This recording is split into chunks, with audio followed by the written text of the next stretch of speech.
Hi, I'm Lisa Blanchard, and welcome to my vlog, Scarred No More, Fitting into Sleeves. Today, we're here to have a conversation with a new friend of mine, Dean. Dean, welcome for joining us. Thank you, Lisa. Glad to be here.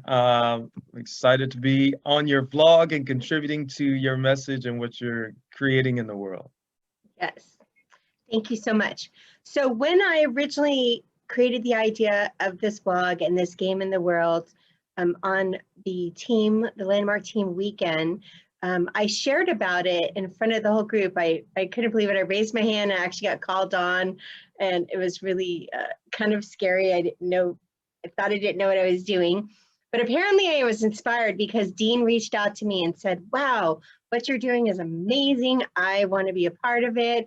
We've been having weekly conversations since then. It's just been such a rich and rewarding friendship. And not only have I learned a lot in relationship to like health and nutrition, but Dean and I share this kind of common place of struggling with some body images issues. And so I asked him if he'd come on today and kind of talk about what that looks like for him. So tell me your story. Oh, okay. So essentially, I was born and raised in Detroit, and been here in the Southeast. I'm in Atlanta now. When I was born, I was actually born, I guess, whole perfect. We're all perfect and complete, right?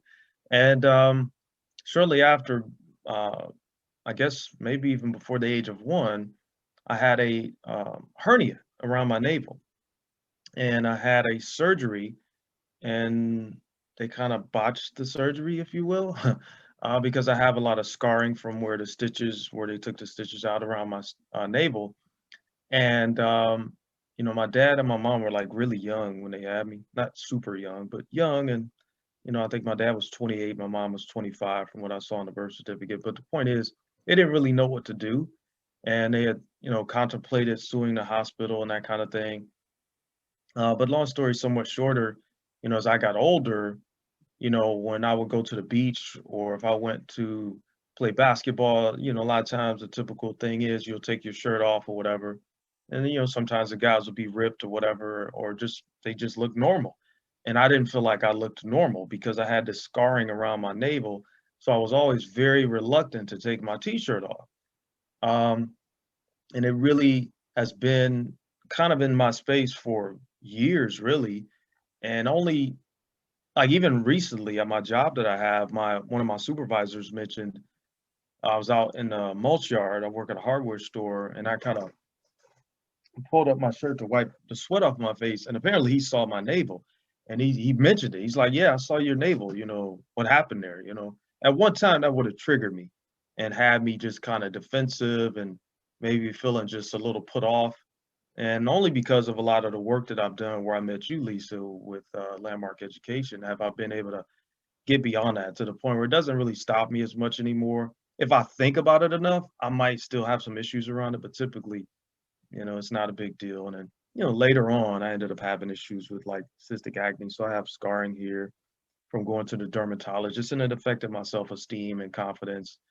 And I tried everything that they gave me, tetracycline, Accutane, none of it worked. So whether it was the navel or whether, excuse me, it was the stuff around my skin, it's it's been something where at times I've been like a hermit because I didn't really feel like I had a place in the world. So how has that affected you in romance or your career or, dealing with, interpersonal friendships and relationships? Yeah. Yeah, great question. Well, I don't take off my shirt that much.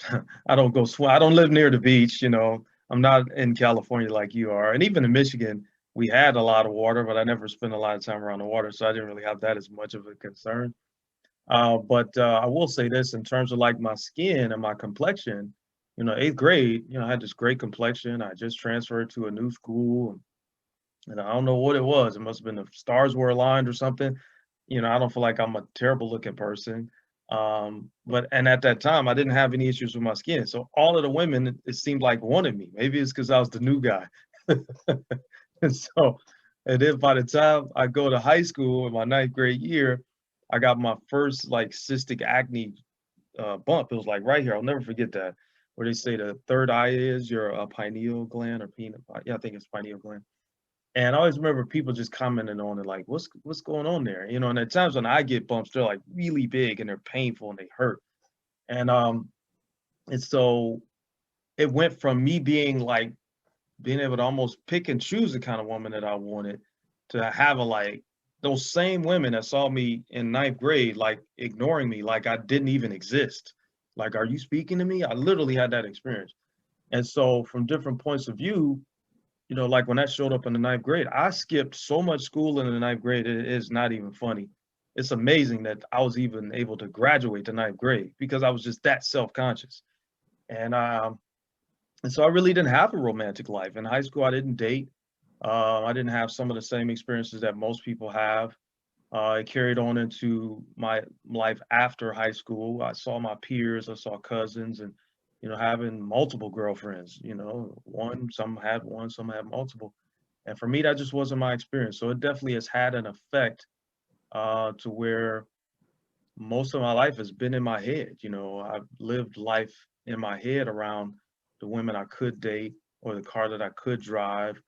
You know, all those kinds of things to where it never really became an experience for me. Hmm. Yeah, I can really relate to the stories in the head, right? Um, it's so powerful. It's so powerful. I know you watched the video where I actually showed the scars on my Hmm. body, and Yeah. in my mind they were just like so big, and I was so deformed.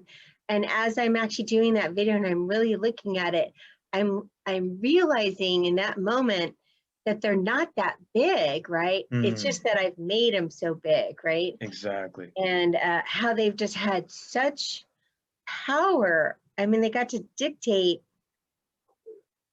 my life in a lot of ways, right? Yeah.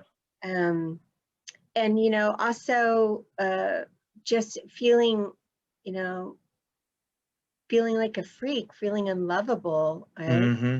Yeah, Just exactly. because That I was literally was different. my experience. Yeah. Yeah. Man, so move forward to today. Do you feel that some of these, you know, the acne and the different things, do you feel like it had effect on the choices you made to become really involved in like health and nutrition, or, you know, how did that kind of evolve? What brought you there? Yeah. Again, great question. And then it was largely from the standpoint of like, you know, going to the dermatologist. And I always remember Bob Proctor, who's a motivational speaker. He has this one webinar on how to get rich in America or something like that. But it Mm-hmm. was basically where he said, he jokingly said, I've gone to the dermatologist. He said, I think dermatology is the best form of work to go into because everything they give you a bunch of stuff and none of it ever works. I was just kind of recreated in that because I tried the tetracycline, the antibiotics, Accutane, which they actually ended up having a lawsuit against. You know, and then at times they would do the little lancing thing. So that's where the scarring came from. And at the time, I just wanted it gone so I could just kind of feel empowered again and excited and not all in my head and self-conscious to where I'm spending my whole life in the house. And and so for me, you know, what that really kind of shifted in my space was um, not having the experience of life and what I could really have for myself. I got partially distracted there by some background noise, so forgive me. Um, And what was your question again, just so I could get It was rephrasing about it? Oh yeah, nutrition. I got it. I got it. It was around, okay, yeah. So health. So basically the deal is because they were saying it's not what you eat, I was like, well, something in my spirit said that doesn't make sense. So then I was like, okay, let me start reading. And then I met a friend of mine who's already into the health and wellness space. And then we just started talking and he gave me a couple books to read. And then I started going from there to the next thing. And then I started reading more books. And then I was watching documentaries on health and wellness. And I'm like, holy mackerel. And I'm not a religious person. And at the same time, I started to read the Bible here and there. I think it's a great book, a book of life, really. And one of the things they talk about is how herbs and plants are for the healing of nations. But most Western doctors, in particular dermatologists, were not coming from that space at all. It was like, well, try this or take this or apply this topically. And that's largely what led me down the path. And then seeing other, people in my family have issues from different points of view, health-wise, I was like, hold up now. I do believe that the Creator has put everything in nature that we need to heal ourselves. So that was largely what started me on this path. Mm-hmm. How do you feel your journey with health and nutrition and wellness has affected how you see yourself? How you see your scarring, how you see your navel. And I know that you've shared with me in the past that, stuff about, gluten and different intestinal issues. Yep. I know that I too can struggle with some food allergies, and it's just like another layer to add to feeling different, Yeah. Oh God. Yeah. I mean, it's like I listened to a podcast recently by a friend of mine that's a doctor, and he was talking about and I've kind of had an issue with Western doctors. I'll be the first to admit that. And there's some out there that really have good intentions and really do want to help people to heal. They're just doing what they're taught.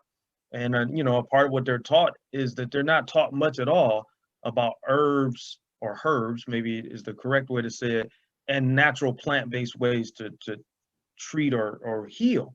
They're really more in the business of, surgeries and medication typically. And I think Western medicine has its place from that standpoint. God forbid, somebody's in a disfiguring car accident or like warriors or soldiers on the battlefield, they need to get patched up in real time right then or they're going to die. Western medicine has its place. It's just that from the standpoint of healing holistically, I think is a more effective way.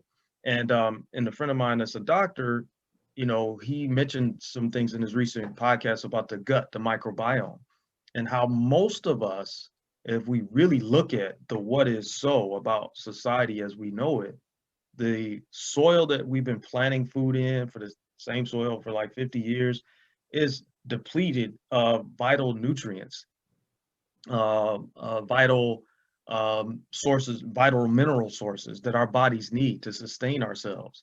And so from that standpoint, we really have to be more proactive and in the space of, starting to get back to basics, grow some of our own food. If we are around local farmers, support local farmers and do things to help to support the gut, because the gut and the brain are linked. And to the point about my skin, most of that is gut related. It's an inflammatory response that shows up in my skin.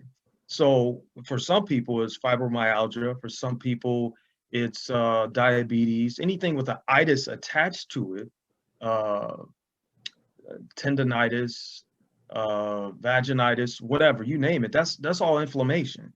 And so it's really about finding sources to help us to minimize that, minimize our stress level, and just find a way to tune into the things that really resonate with us in life. Because unfortunately, the corporations have made an impact on the food chain, and not a lot of that is a good impact. And that's a part of why people are just, like as let's say my experience is in doing that research, having that experience of like, do I even fit in here? Because I literally was like, well, maybe I should move to another country. There's a slower way of life, and people just grow their own food, and then I can sit by the beach all day, because it's like there just seems to be such a disconnect here in the Western world. That's really interesting. And so in your personal game in the world that you're working on helping people have cleaner eating, cleaner lifestyles. Tell us some about that. Yeah, like even in our conversation around your game and what you're creating, it's around having people really get that they're perfect just the way that they are. And different people have different body types. I've read a lot about different blood types and food combining, the science of food combining, and all those kinds of things. The main thing is my game is really just about getting people reconnected back to nature, getting us back to source, as some might call it. And that's growing some of our own food, or the things I mentioned about supporting local farmers, buying things within a certain radius.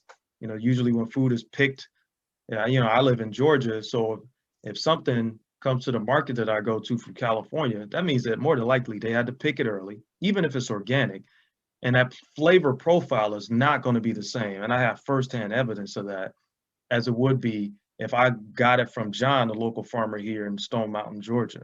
You know, so my whole game, excuse me, my whole game is really about empowering people to get related to meal preparation, having fun with that process, picking simple, easy to prepare recipes that help us to get reacquainted with that process of making our own food and preparing it with love. And even better is if we can sit down and break bread with somebody that we love and care about, whether it's our spouse or our children or our family, extended family, or even great friends that we have. That community aspect is healing. And when we cook with love, that's healing. It's not just eating right. It's not just taking the best supplements on the planet. I did all of that, and it doesn't work. If you don't have people that you can engage in those experiences with, it's still empty. We are social creatures, and we're really meant to interact with and connect with other human beings that are up to the same things that we're up to. So finding a support system, a community of people that enjoys meal preparation and you know, picking food right out the ground and just making it that same day, and that whole process is what my game is, so to speak, around food and just having people get reconnected. That's amazing. You know, you touched on love, and as you know, as a part of my game in the world, I've been doing some speculation into like love and beauty and what does it really look like. I just have really gained access to the fact that I don't really understand what love is, and so, Mm. how about you? How has, you know, having this scarring, how has it affected your relationship to love or romance or? Wow. Yeah. It has affected it in a way where it's like, is she going to accept me? Because even though you know, if I meet a woman today, I was actually going to go hiking with a young lady that I've known for some years I really like tomorrow. And she talked about, when I was talking to her last night, about having a little extra, you know, around the waistline. I'm like, I don't care about that. I mean, now granted, I like, you know, women that may be kind of the same frame as I am or whatever. And at the same time, it's all energy. That's one of my favorite quotes in the world from Einstein. And so it's all in who we're being, because it's an energy thing. It's an energy exchange. It's a magnetism. And when that's there, how a person looks actually goes completely out the window, because you're enrolled in who they are, right? And so for me, love is, you know, is she going to accept me when maybe my skin gets a breakout and maybe we're supposed to go out dancing that night, and we're going to be around some other friends? Or is she going to judge me, or is she going to be ashamed to be with me because I don't look great, you know? Or maybe I'm not the biggest and most buff guy in the world compared to guys that she's gone with in the past. And so for me, love is loving the whole person, you know, from the crown of my head to the soles of my feet. And Mhm. same thing for me to her. And and just realizing that even like the last woman I dated, she had a little bit of a stomach. She was knock-kneed and kind of had an awkward walk. I didn't care about any of that. I was like, she's an amazing woman, and I loved her dearly. So for me, love is just, you know, it's unfolded in such a way where I've been able to get present to how everybody is worthy of love. And when we're coming from the heart, love shows up in ways that we may never have expected it to, like my last relationship. And inside of that, anything is possible. And all it really is to do is to listen to what your partner is saying, really get their communication. And, you know, I'm a touchy feely person, you know, hugs, all that, oxytocin, science. So that's a part of my justification for it. but but that's love, you know, and intimacy. not just sex. Anybody can get sex anywhere at any time, but it's like, who are you?